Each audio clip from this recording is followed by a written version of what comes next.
yield back to the gentleman. That's amazing. Mr. Secretary, this is outrageous. At your oath of office ceremony on February 2, 2021, you said, quote, "The mission of the Department of Homeland Security is to safeguard the American people, our homeland, and our values." On the website of DHS, it describes the mission. It says the Department of Homeland Security secures the nation's air, land, and sea borders to prevent illegal activity and is focused on securing our borders and keeping our communities safe. Sir, you're the 7th Secretary of Homeland Security in charge of the 3rd largest federal department in the United States and the largest immigration system in the world.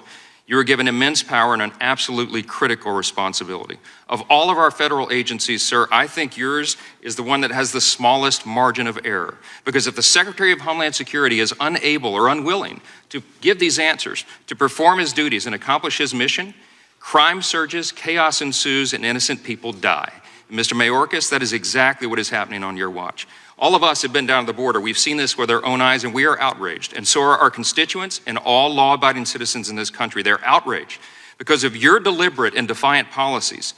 These are the documented facts. We have a literal invasion of lawless masses flooding over our border from more than 160 countries. The safety and security of the American people are being directly threatened, and innocent children, sir, are being abducted, assaulted, raped, and murdered by human traffickers. Countless numbers of known terrorists and vicious gang members are clearly coming across our border and making their way into our communities all over the country. The precious treasure of American taxpayers is being used to incentivize and reward all this because illegals are given food, clothing, health care, cell phones, welfare benefits, and we also, the taxpayers, pay for ghost flights and bus tickets so they can send them around and secretly transfer these folks into all of our communities across the country. It is your policies, and because of them, that our entire country is becoming a crime scene. And we are dealing with a humanitarian disaster that would have been unimaginable just 3 or 4 years ago. Because of your policies, the drug cartels are making billions of dollars and building their empires, and they are drowning our streets in fentanyl and other deadly substances, and that has made drug overdoses, as you know now, the #1 cause of death for Americans ages 18 to 45. Our brave Border Patrol and law enforcement agencies and officers are completely overwhelmed, and they are personally endangered. And the rule of law is being trampled underfoot. And the stability and the very sovereignty of our nation is being threatened like never before. I have a long list of questions I was anxious to ask you today, but I've been watching you. You know, you've been on Capitol Hill for 3 days now. You've been in 3 committees. You have an extraordinary talent, I think, for evading questions, and you've provided answers that are not accurate, and that's documented. You're insulting the intelligence of the American people, and you're subjecting them to extraordinary danger. This is not a game.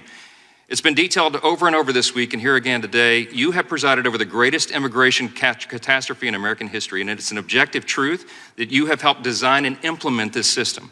You took your oath of office in February last year, and by the end of the first year, ICE recorded the highest number of border crossings and the lowest number of deportations in history. Fact. You have stated publicly in direct defiance of our laws that, quote, "being here illegally by itself is not enough to be removed," unquote. If DHS does not deport illegals, that is, apprehend and quickly remove people who cross into our country illegally, then we have no border security at all. We all know that after Title 42 is repealed, 18,000 immigrants a day are going to result coming over that border. It's going to be a total collapse of operational control.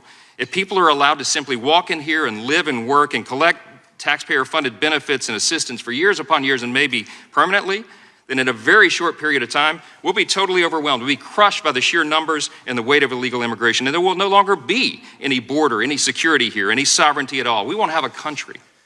I called for your resignation in July of last year and explained then that it had already become crystal clear that you were either unable or unwilling to do your job. But as has been said here today now, based upon the facts and the evidence, we've concluded you're doing this intentionally.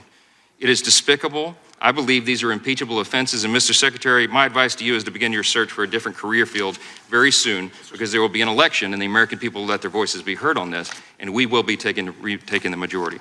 I ask unanimous consent to enter into the record a letter from 133 members of Congress to the Secretary expressing our concern that his actions in opening our border and inaction in enforcing our laws are endangering American lives. Without objection, and the time of the gentleman has expired.